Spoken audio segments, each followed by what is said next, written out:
Hello, I'm Marianne Novi, and I'd like to welcome you all on behalf of the Social Justice and Outreach Committee of the Episcopal Diocese of Pittsburgh. Our panel on gun violence in Pittsburgh will begin with an opening prayer by Reverend Liddy Barlow, who's the Executive Minister of Christian Associates of Southwest Pennsylvania. Go ahead, Liddy. Great. Good evening, everyone. I invite you to open your hearts for a reading from the Gospel according to Luke. While Jesus was still speaking, suddenly a crowd came, and the one called Judas, one of the 12, was leading them. He approached Jesus to kiss him, but Jesus said to him, "Judas, is it with a kiss that you are betraying the Son of Man?"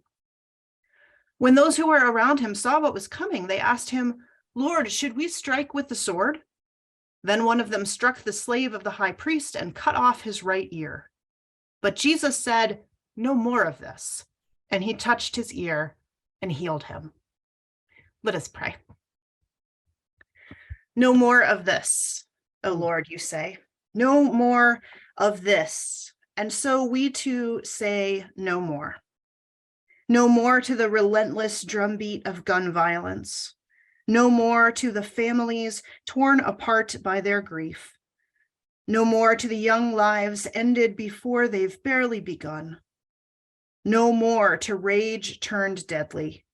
No more to despair turned fatal. We say no more of this. Open our ears and our hearts, Lord, to all that we will hear in this time of discovery and dialogue.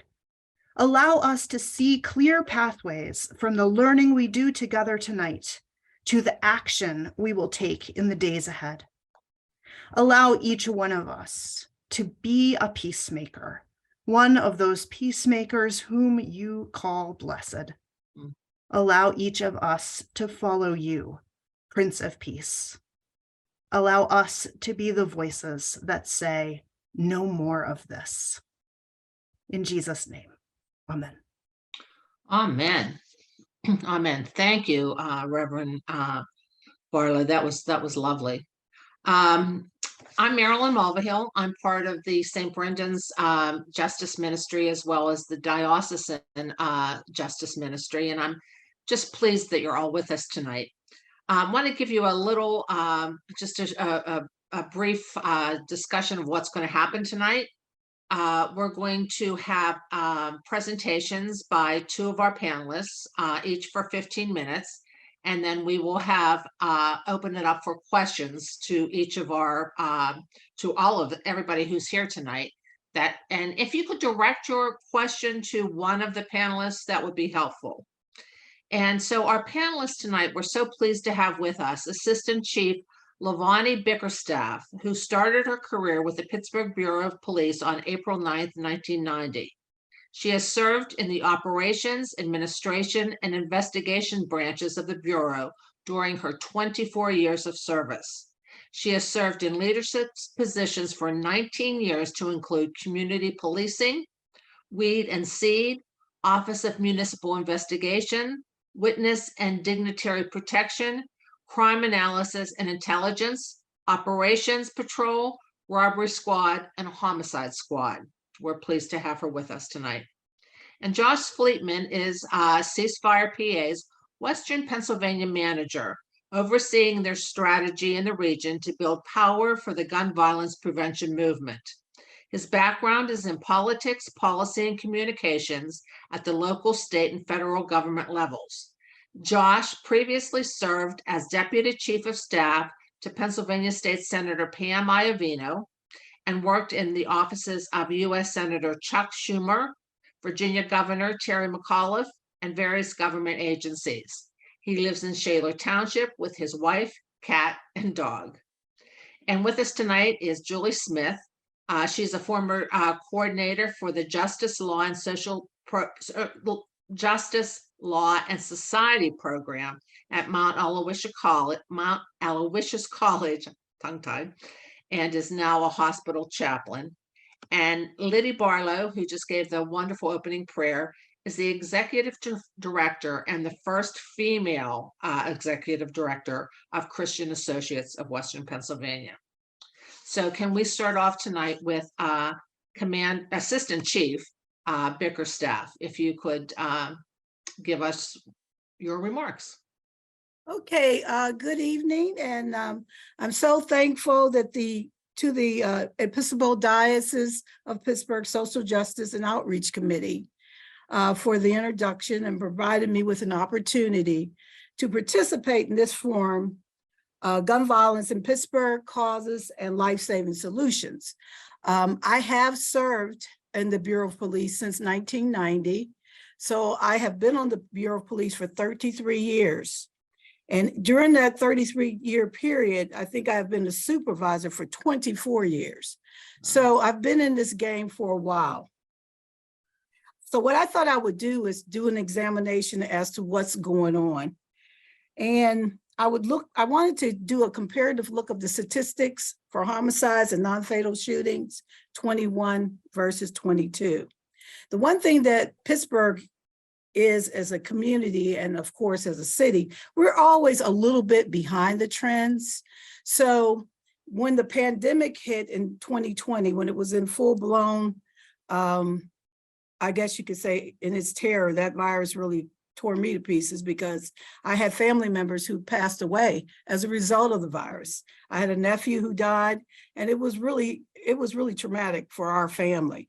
So, but during that period of time, if you looked around to other cities, they had an uptick in violence right in the 2020 period to 2021.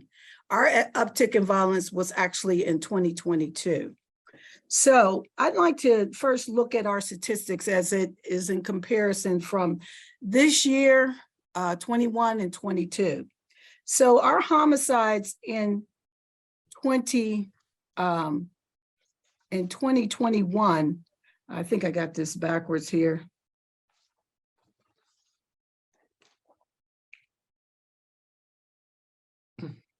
We had 71 homicides in 2021. Let me pull up that. I just want to make sure I get that, quote that correctly. Because I think I have it wrong here. Let's see here.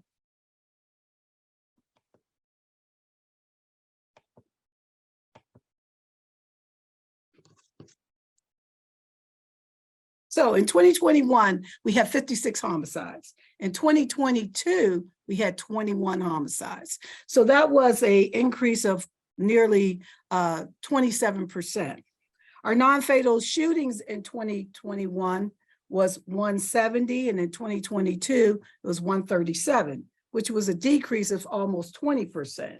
So, I mean, we did see a little bit of, like I said, we're a little bit behind the trends.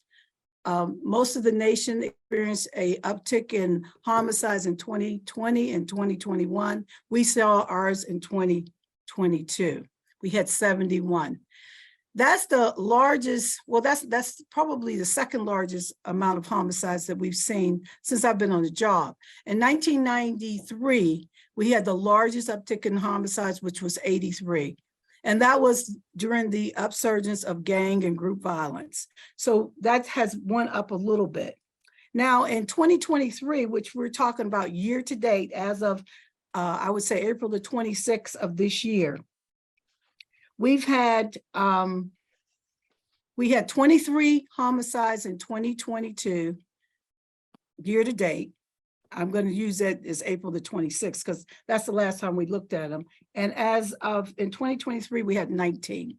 So our homicides is down year in comparison to last year, about 17%. And our non-fatal shootings is very, very similar. In 2022, as of April the 26th, that's the day, the cutoff that we're using, we had 42 non-fatal shootings. And this year, when you compare April the 26th, we had 27, which is a 35% decrease. So we're kind of hopefully leveling off, getting a little bit calmer and being able to actually solve a lot of those cases, because what happens is the better we are as it relates to clearing or solving those cases, that violence goes down a bit. Now, the one thing I wanted to just start to address, because I get a lot of questions about guns. More than 90%, 95% of our homicides, of course, are the weapon of choice is a handgun. All of our non-fatal shootings that we come in contact, because we track those, are guns. So those actual events are settled, or the endpoint is a gun. So I'm going to answer some or address some of the questions that are normally put to me is, what do you attribute the increase in gun use? And basically the increase in gun use is just the availability. They're out there, they're available. Okay, I didn't know if you were raising your hand or not. Okay, and what has contributed to people becoming more violent?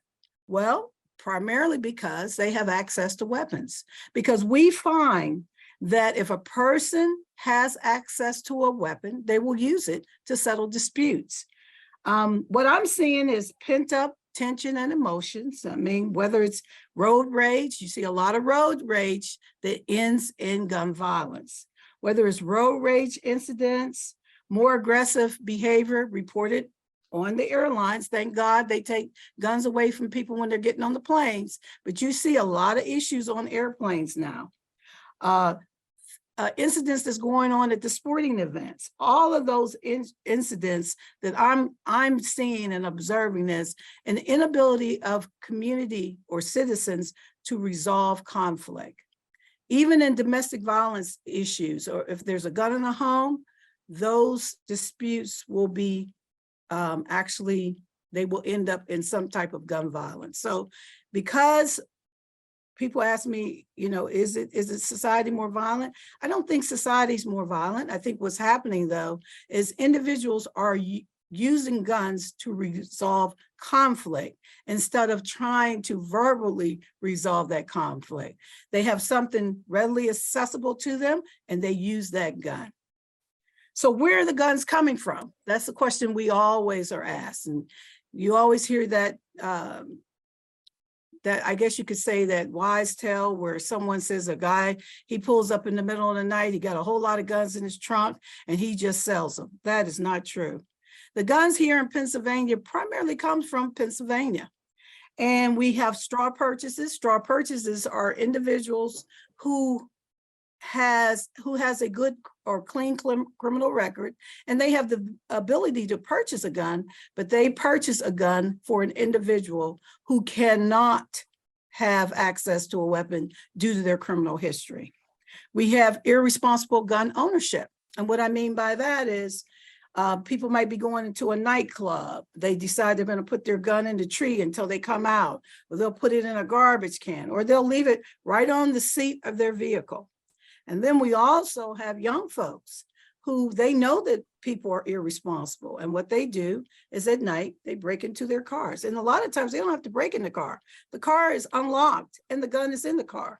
So they have access to those weapons in that manner. And then people are also asking me a lot of what did the pandemic have to do with this? Well, the pandemic did have a lot to do with getting all these guns into our communities, because there was definitely an increase in gun purchases during the pandemic. There was an increase of about 23 million guns purchased during the height of the pandemic in 2020, compared to, that was an increase of about 64% compared to 2019. And there was also an unprecedented increase in individuals purchasing gun permits so they could conceal carry. Do you think we have become desensitized to gun violence since it occurs so frequently? That's another question that I address almost daily. I don't think that we've become desensitized. I think that we still are concerned about gun violence and we still feel that it is wrong, but I think that we've become a lot more tolerant of it. And what I mean by that, we almost expect it. So you're not desensitized, but you're almost tolerant. That's almost very, very close to being desensitized. Is there a gang violence issue in the city of Pittsburgh? We're not seeing an upsurge in group violence. We don't call it gang violence anymore. We call it group violence because now a team, young people, when they come together, it's not basically a territory. It could be many, many things. You could have a group of young people who come together and what they do is carjack. They carjack cars. It's not a neighborhood or a territory. It's a whole litany of things that might bring them together. So we don't see an increase in that, but we do see that young people don't have a lot to do. So we want to make sure we address that if we want to drive down violence, period, because young folks need constructive activity to stay out of trouble. And I'm not going to say that's just young people, that's adults too. So to address the gang violence issue, we are not seeing an uptick in gang violence. What can the church community do to assist with combating violence? There's a lot you can do. There's a lot you can do. One thing we can do is control what we see every day on TV, right?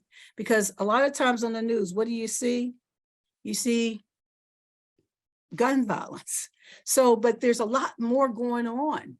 So we can really reach out to our media outlets and say, hey, some of these great community events that's going on, can we get, equal coverage of them?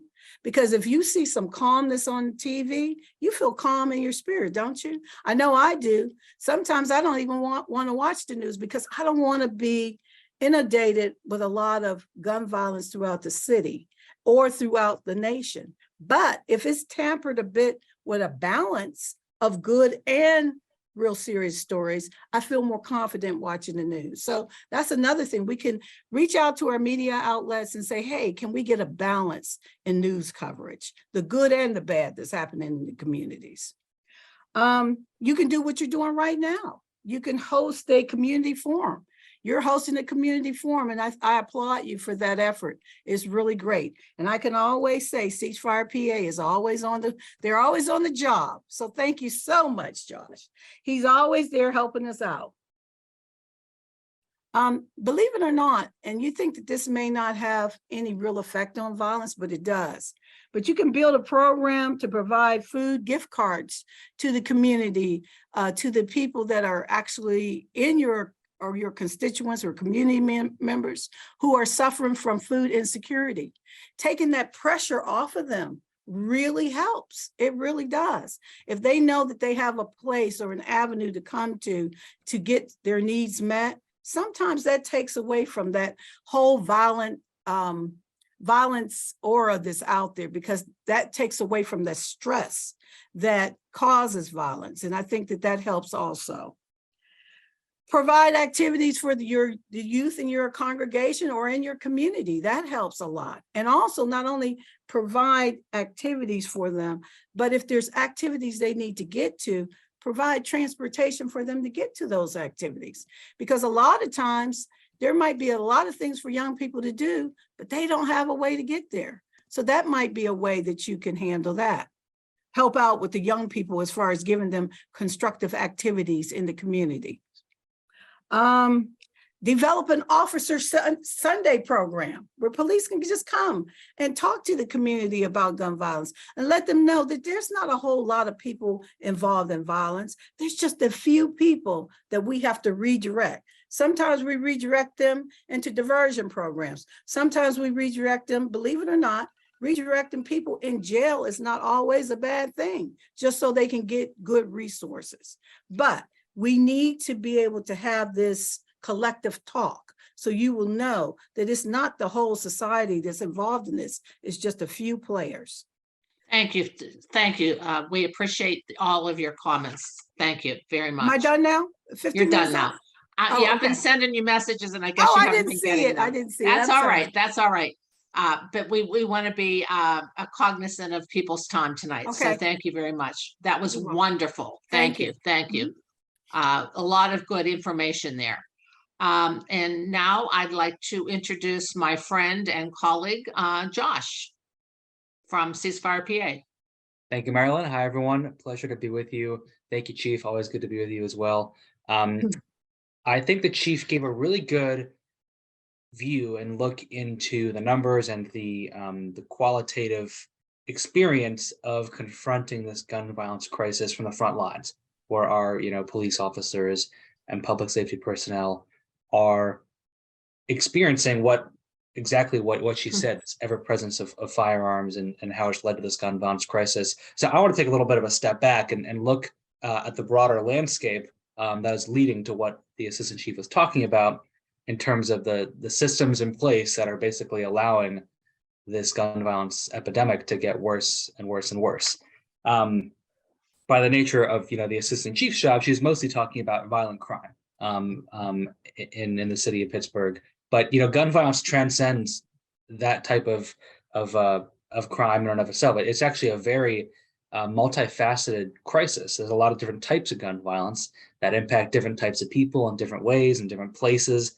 And so I want to give a quick overview of the problem of gun violence from that global perspective, and then talk a little bit about some of the solutions and talk about how important of a time this is that we actually had this call scheduled months in advance, but it's very timely for the purpose of what to do about what you're going to learn tonight. I know Marilyn always talks about, you know something, but what you do with what you know. Sorry to steal your line, Marilyn. But so, I'm still going to say it. Please, yeah, it's very true. So as I talked about gun violence, a lot of different types of gun violence. Yes, there's community-based homicides and fatal shootings, which is mostly what our law enforcement is dealing with. There's domestic violence, one of the most dangerous possible calls that police chiefs or police officers can respond to. There's also firearm suicide, which some of you may know, but many do not, represents actually the majority, close to 2/3 of the gun deaths in Pennsylvania and around the country. A similar statistic are suicides. So we have to talk about suicide prevention and recognize what causes that. Of course, mass shootings, we sadly know all too well here in Pittsburgh and the Tree of Life community at Squirrel Hill. Unintentional shootings as well. When young children will find firearms oftentimes and unintentionally harm themselves or kill themselves and others. And shootings by police officers as well, which is really a whole other can of worms that I won't spend much time talking about, because that's just a whole other set of things going on. But I'll mostly talk about those first categories: suicide, community violence, domestic violence, mass shootings, and unintentional shootings. Each of which again has different causes. So when it comes to community violence, the homicides and non-fatal shootings that we're assaulted with on the nightly news every single night, absolutely, really all of this, the through line is exactly as the chief said. The underlying condition here is unfettered access to guns. Just the situation we have in this country, unique to any other advanced, industrialized, similarly situated country on this planet, where we have more guns than people, and it is comparatively extremely easy to get your hands on guns. When you combine that in the context of communities that for generations have been disinvested in, that have economically stagnated through a whole host of federal social policies in many cases, other times just our culture in terms of ingrained racial bias and discrimination. And then, that has created circumstances of deprivation, of hopelessness, of lack of access to education and housing and food, as the chief talked about, core things that people need to survive. And when you pair that with easy access to guns, illegal guns in many cases, that have been straw purchased, that is what is leading to, since time immemorial, homicides and interpersonal violence. But with the economic and social dislocations from the pandemic, and with the huge surge in gun sales associated with the pandemic, that has nationally really driven rates of community-based violence up and up and up to near record highs. When it comes to firearm suicide, a little bit different. Also, of course, access to a firearm is that universal constant that increases the risk of firearm suicide, but much more so different than these kind of long simmering societal level issues that lead to interpersonal gun violence and crime.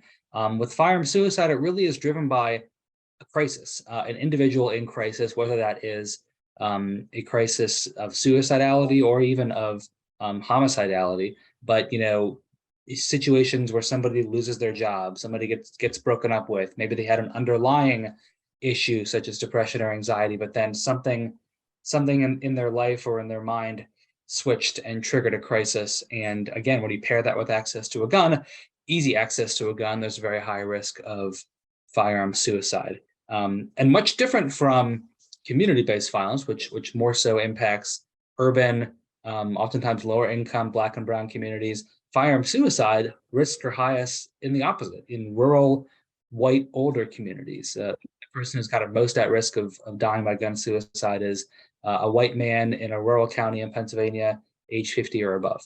And that, of course, is a demographic that is also more likely to own firearms, which increases that risk. Mass shootings, once again, we not just access to guns, but access to a very particular type of weapon, military style weapons, high capacity magazines, AR-15s, M16s, assault weapons.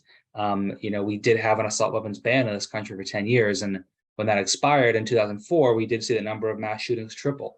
And they're getting not just more frequent, but more fatal in terms of the number of people dying and being injured at mass shootings. Again, because of this very uniquely American, when it comes to assault weapons, especially very uniquely American issue of unfettered access to weapons of war. We don't have a monopoly on people who are having mental health issues. We don't have we're not the only country in the world where kids are playing violent video games. Those are some of the kinds of things that are often used to explain the rise in mass shootings. But really, ultimately, it comes down to simply having availability of that weapon of mass destruction when paired with being in a crisis, in this case, a homicidal crisis. Let's see, what else was there? Domestic violence, also increasingly tied to a firearm. 5 times more likely you are to be killed by your domestic partner if they have a firearm in the house with you.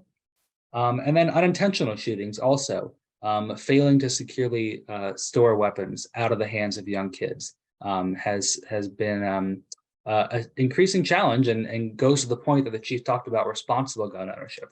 I think a lot of people claim to be and believe in their minds that they may be responsible gun owners, but when they are doing things like leaving guns out within reach of young kids, or leaving guns out in vehicles unlocked, parked on busy city streets, that is, I think, by definition, not responsible behavior as a gun owner.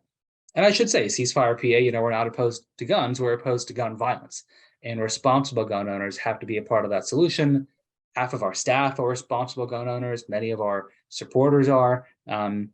So we're in no way out to vilify the gun owner, the truly responsible gun owner, not just the nominally responsible gun owner. So what does all that mean in terms of coming to solutions? Because that, I think, is really the most important part. And the first thing I want to underscore really is that, so as Meryl was talking about in the intro, I spent my career in government and policy, working for elected officials and government organizations, trying to use public policy to affect positive change. And some problems, and Meryl and I have talked about this, some problems are just so gosh darn hard to solve, like curing cancer or something. Really, just the answers elude us sometimes. Gun violence is not one of those problems. And I could talk to you for an hour and a half and more, all the data and evidence that shows that stronger gun laws work, they save lives. There's a very, very clear correlation between the states that have stronger gun laws and have less gun violence, and the opposite being true. One of the good things about this federalist structure we have in this country, 50 states, 50 sets of gun laws, we can compare pretty clearly, what works and what doesn't. And it's very clear the evidence is in that, especially these 4 policies I'm about to share with you, with a kind of, I guess, a 5th bonus, all work to reduce gun violence. So I'll start off with the community-based violence, epidemic that the assistant chief was talking about.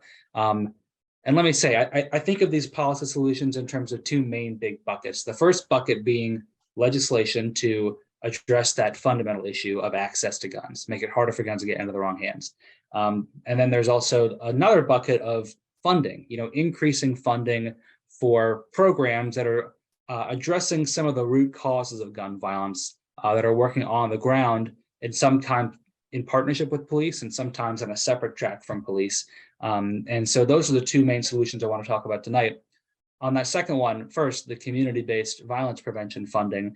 There's incredible organizations out there here in the city of Pittsburgh and Philadelphia and Erie and Harrisburg and cities across the state and country that are running really innovative community-based programs to prevent gun violence and address the root causes. One program that works with the police, and I'm sure the chief could talk more about this, is called GVI, Group Violence Intervention. They are a team of outreach workers and violence interrupters, people who in many ways know what it means to live a life of being a high risk of gun violence. They know that 1%, 2%, 3% of the population that the chief is talking about, the people who are at most risk of picking up a gun and using it to hurt somebody in the next day, week or month. They know who those people are. They know when there's kind of conflicts bubbling up between individuals or groups.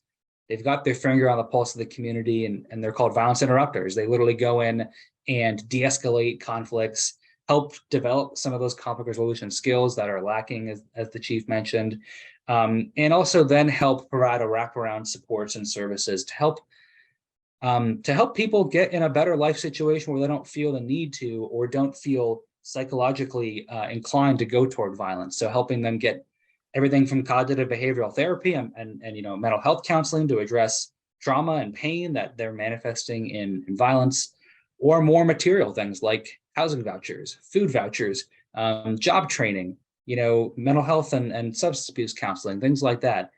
So those programs can work. They're proven to work. Historically, the limiting factor has been funding.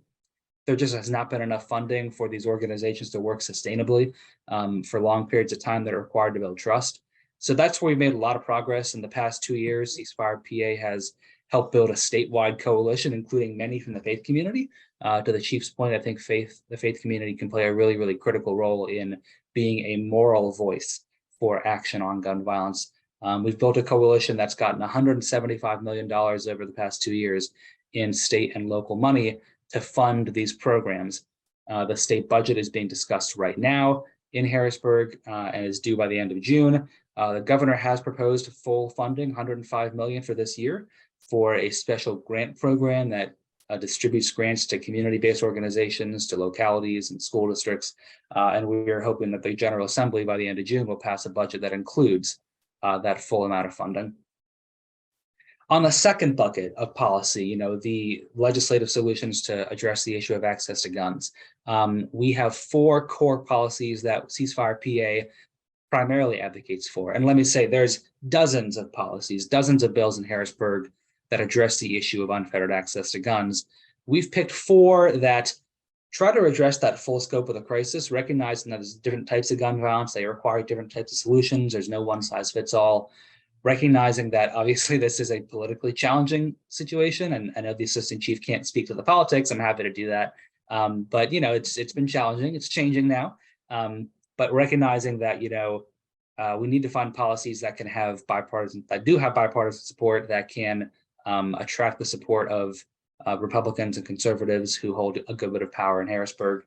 And so we put together a package of 4 policies called the Common Agenda to End Gun Violence. Really, I won't bore your ears off with policy unless you have a question. I'm happy to talk about that. But really simply, the first is safe storage, to require guns to be stored safely in the home. We know this prevents unintentional shootings where kids, can't get their hands on a gun that's locked up. It prevents school shootings. Many times the school shooters get their guns from parents or family when they're not secured. It also prevents suicide, especially youth suicide, by just making it even an extra couple of seconds to unlock a cable lock or type in the code to a safe. Suicide is such an impulsive decision. Just slowing it down just for a second can give people the chance to step back and reconsider that very rash decision. So the safe storage is a really, really key plank of the common agenda. Second, to require the reporting of lost and stolen firearms.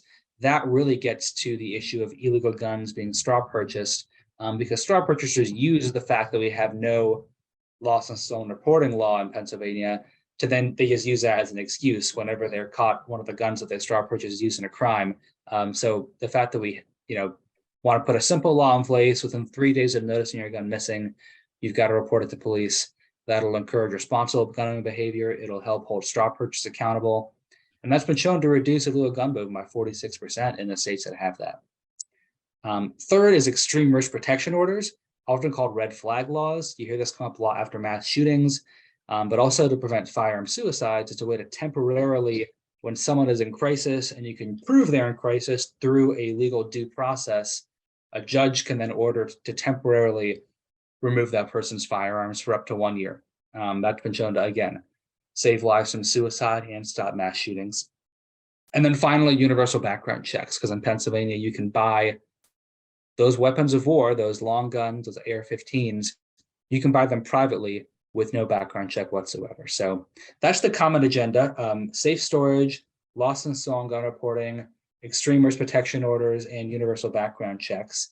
And the good news, for those of you who've heard me give this speech many times, things are changing. They're finally changing.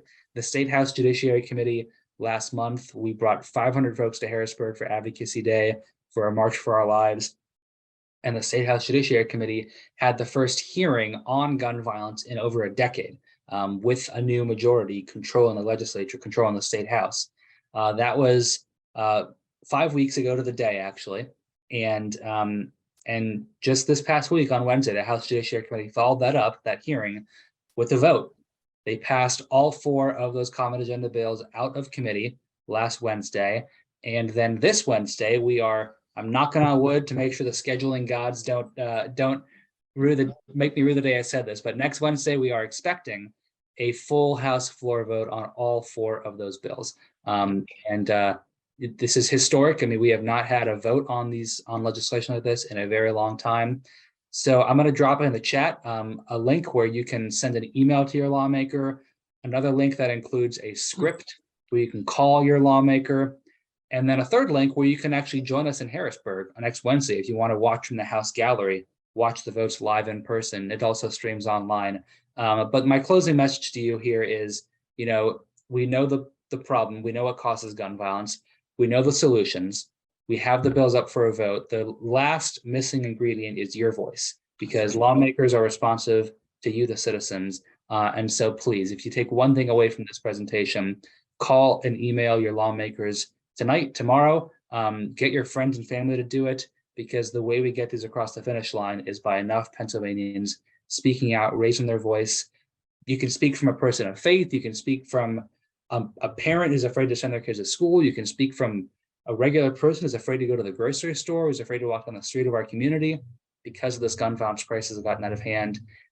You have the power to make change, and I hope you'll do so. So thank you very much, and happy to answer any questions, follow however Marilyn would like to go.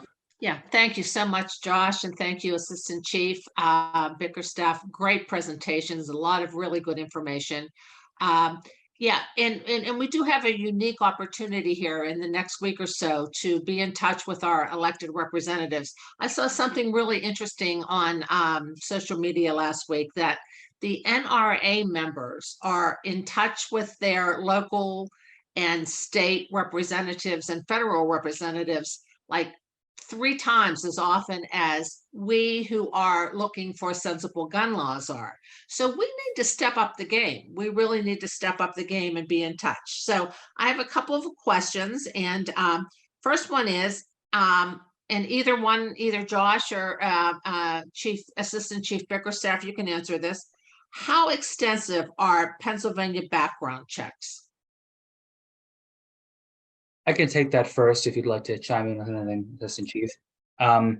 They are actually pretty good. Background checks are one of the places where Pennsylvania is almost ahead of the curve, really, when it comes to other states. We have one of the strongest systems in the country because we run our own state-based background check system through the state police. A number of states just rely on the FBI's national system, which is getting better due to the federal law passed last year, but still has some gaps in terms of the number of databases it cross-references, the speed and level of communication with local law enforcement. So, generally speaking, our background check system is pretty good. It checks a very full array of databases to make sure that somebody is not have anything on their record that would make them, irresponsible or ineligible to own a firearm. The way it works is called the Pennsylvania Instant Check System. So, literally you walk into a gun store and and, as long as you're legally eligible to buy a gun, they use an automated phone interface, and usually within 3 to 5 minutes, you can get your background check back with a clean bill of health if you're eligible. The one big gap, though, is that private sale. So for long guns, for weapons of war, again, if you buy that gun from a licensed dealer, you do have to go through a background check. But buying that very same type of gun from a private seller, there is no background check required. And so that's a gap that we want to close in an otherwise pretty good background check system. Joshua, what about something known as the boyfriend loophole? Yeah, so that was more so a federal issue because we actually mostly closed that through Act 79, which disarms domestic abuse. All right. But the boyfriend loophole generally under federal law until last summer when they passed the new law after Uvalde, if you were a spouse or a divorced spouse with a domestic violence restraining order, you were prohibited from owning a gun. Right. But if you were not married, if you were just the boyfriend or an intimate partner, that prohibition did not fall in place. So that we saw a lot of boyfriends, not husbands or ex-husbands, Right. with domestic violence issues legally being able to get guns, and that has mostly been closed federally due to the Bipartisan Safer Communities Act. Okay. And I just wanted to add too, because Go ahead, Chief. when you go to the PICS checks, if you're denied, the firearms tracking and tracing unit will investigate that case to see why you even went to apply and make sure you That's understand good. that you're not eligible. And if there was anything nefarious, you can definitely be charged. Oh, So good. we do the follow-up on those PIC denials. And also, I don't know, I'm sure you do know that if there's a domestic violence issue and a spouse gets a PFA and there's a gun involved, or if the spouse indicates that they're afraid due to a gun, we take that gun until that PFA is resolved. Oh, that's good to know. Well, that goes to our next question. Can people lose their guns for domestic abuse or arrests? And what about DUIs or Well, drug use? okay, if it's excessive drug use, if it's excessive DUIs, you cannot get a gun. If you have a PFA in a domestic violence situation, until that matter is resolved, we're required to take all guns that we know that you are in possession of. Wonderful. Good. If we don't one- take them, they have to turn them in. They can turn them in to a sheriff's department, but we get alert from the state police and we actually manually go through and look for all those guns. Wonderful. Good. That's good news. The one thing I'll point out, though, so everything the chief described is from that Act 79 that I mentioned, which was in 2018, the legislature in Harrisburg passed the first piece of gun safety legislation in Pennsylvania in 14 years at the time. It did put this process in place, but there was a compromise that had to be made to get the bill passed. So that that relinquishment requirement, to relinquish your gun, it only kicks in if the PFA is final. So while it's being adjudicated, my understanding is that there's no legal requirement to turn the gun away. Chief maybe knows something that Is that correct, Yeah, Chief? if we get a PFA order, it doesn't have to be the final one. We get that gun right away. We get a notification every week from the state police of new PFAs that have been on file through the state, and we go after those guns. A lot of those are not final PFAs. A lot of those are just the 10-day PFAs. They have not been finalized at that point. I think what we're seeing here is that there's this discretion, this gray area where some police departments, like City of Pittsburgh, I think are doing a good job in this case, but Act 79 does not require them to relinquish the gun until the PFA is final. And I think a lot of police departments are falling short on that, especially in these smaller, 2 or 3 part-time officers, really small departments, not as professional as Pittsburgh. Okay. Next question. Does Pennsylvania have any laws regulating loaded guns in cars? What about shotguns, hunting rifles, or long guns? I don't understand that question. Do we have laws regulating loaded guns in cars? Yeah, I believe it's not legal to carry a loaded gun in a car unless you've got a permit. Right. Okay. And what about carrying shotguns, hunting rifles, or long guns in cars? Same rules apply. Yeah. Okay, all right. Okay, open carry laws or concealed permits, do these encourage or discourage violence? It's hard to say. I mean, Mm. we have open carry. Anybody who is not prohibited to carry a gun can carry a gun on their hip, open carry. I can't answer that because I have not run into people with open carry committing a drive-by, but there has been young people involved in shootouts with each other, and they were all eligible to carry those guns, and they Wow. had them legally on their person. Wow. So Wow. I don't have a lot of data on that, but Okay. I do know of that particular case where there was a shootout and all of those young people were legal to carry the guns. They were over Wow. 21, they were not prohibited, but they got in a shootout and they were all legal guns. Okay, well, that goes into the next question. Well, What about, Marilyn, I could Go ahead. definitely speak a good bit. It's a complicated question. There is a good bit of data on the concealed carry laws. So as some of you may know, in the past couple of years, before we got this new gun safety majority in the House, in the State House, there were efforts to weaken our gun laws by enacting what's called a permitless concealed carry. So again, right now, if you want to carry a loaded gun concealed in public, you've got to get a permit. I get questions like, wait, so in Pennsylvania, you can carry it openly with no permit, but you need a permit to carry it concealed. And yeah, it does seem a little bit backwards. I think the rationale is if you can see somebody's carrying a gun, you're going to behave accordingly. You're Right. probably not going to, slap them in the face or something. If you cannot see they're carrying a gun, the chances of a misunderstanding becoming violent and then becoming armed, I think go up and higher. But there actually has been a good bit of data and research on concealed carry and permitless concealed carry specifically. So although it's not succeeded here in Pennsylvania, now the majority, 26 states, have permitless concealed carry. It's been the NRA and the gun rights movement's main drive is to abolish permitting requirements for concealed carry. And the data is pretty clear on this. There's been a good bit of research on a number of states that shows violent crime, homicides, non-fatal shootings, and aggravated assaults go up about 13 to 15% with permitless concealed carry laws in place at the state level. So that's, we certainly oppose abolishing the permitting requirements. We think the permitting requirement should be stronger, that in order to get a permit, you should be able to, prove you know how to safely operate a firearm, know what the state laws are, that there's no training requirements to get a permit in Pennsylvania. And then quickly on the open carry piece, this I think goes to what I think is one of the most pressing questions facing our society right now, which is democracy. Is our democracy going to endure?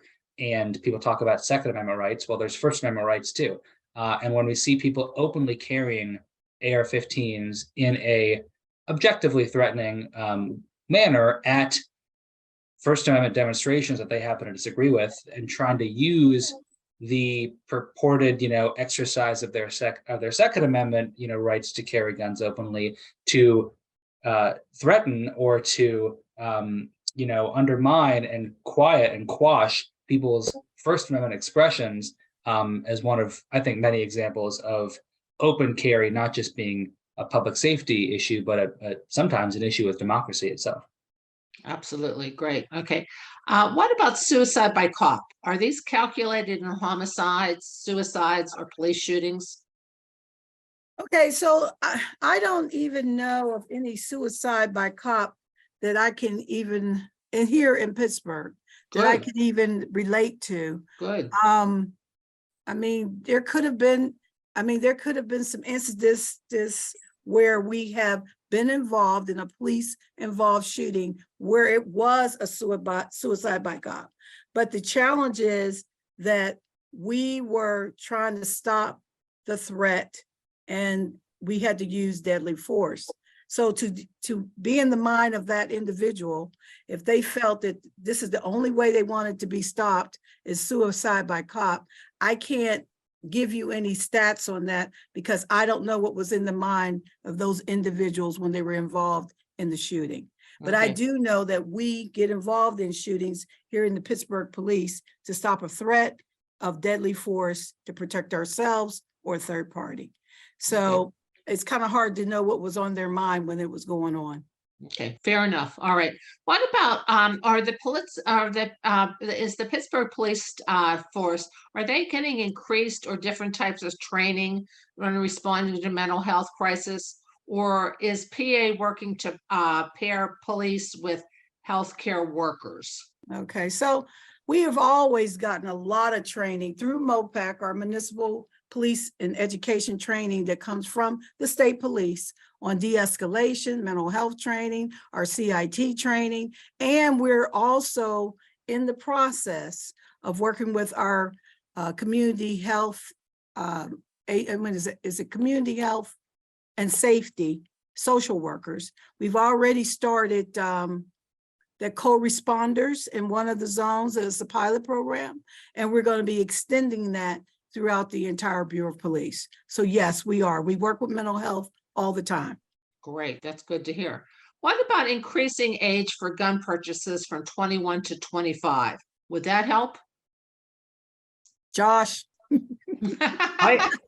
Well, with the question that's specific, I haven't seen any studies on that specific age change, but I would imagine the chief would agree. Feel free to disagree, but I think, especially with young men, their brains are still developing at a younger age, and so simply postponing the ability to make impulsive decisions with lethal consequences, I think could have improvements in terms of public safety. Okay, great. I have a question. I know that Assistant Chief Bickerstaff can't answer this, but Josh, you can. I have seen a lot of information, whereas police chiefs across the United States seem to be in favor of sensible gun laws. But then when you look at the rank and file of police officers, they seem to be opposed to that. Can you tell me why? And I know Assistant Chief, you can't answer that. That's fine.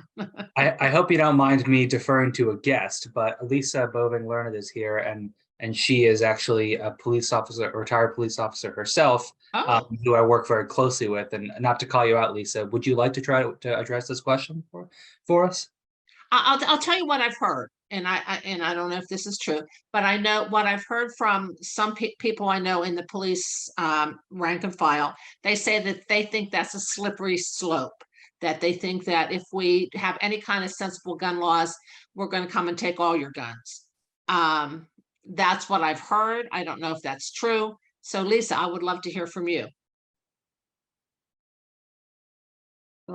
I don't think any of those things. I think that police should be the loudest voices. But to your point, many of my friends and former colleagues seem to have a completely different opinion. I am struck by, and Chief, I don't know. I feel like if more chiefs and sheriffs would speak publicly, as when the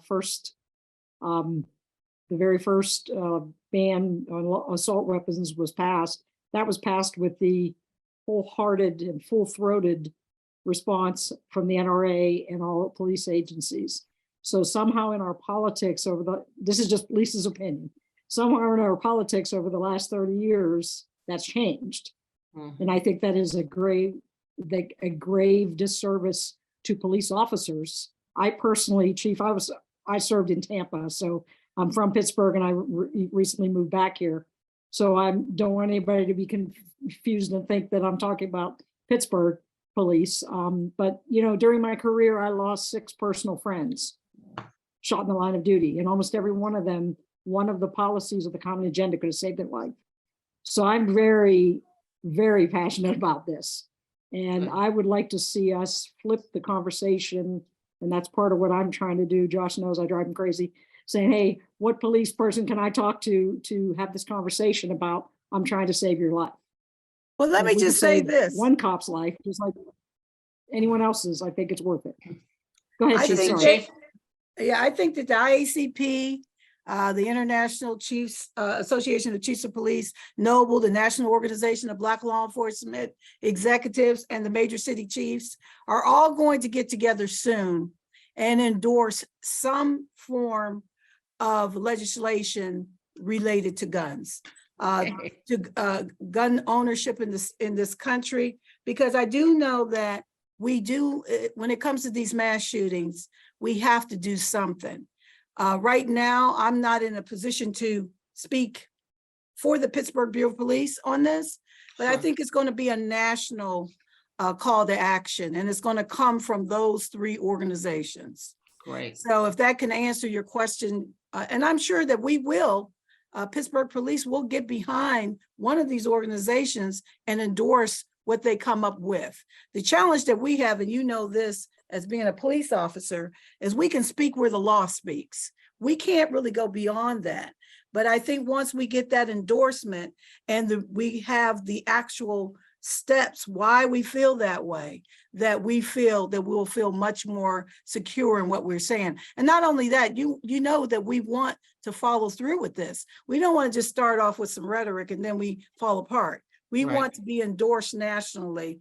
And I can't speak about what individual police officers are saying, but I do know that the police 100% believes in responsible gun ownership, and they're all affected by the carnage that we see in this nation when it comes to gun violence.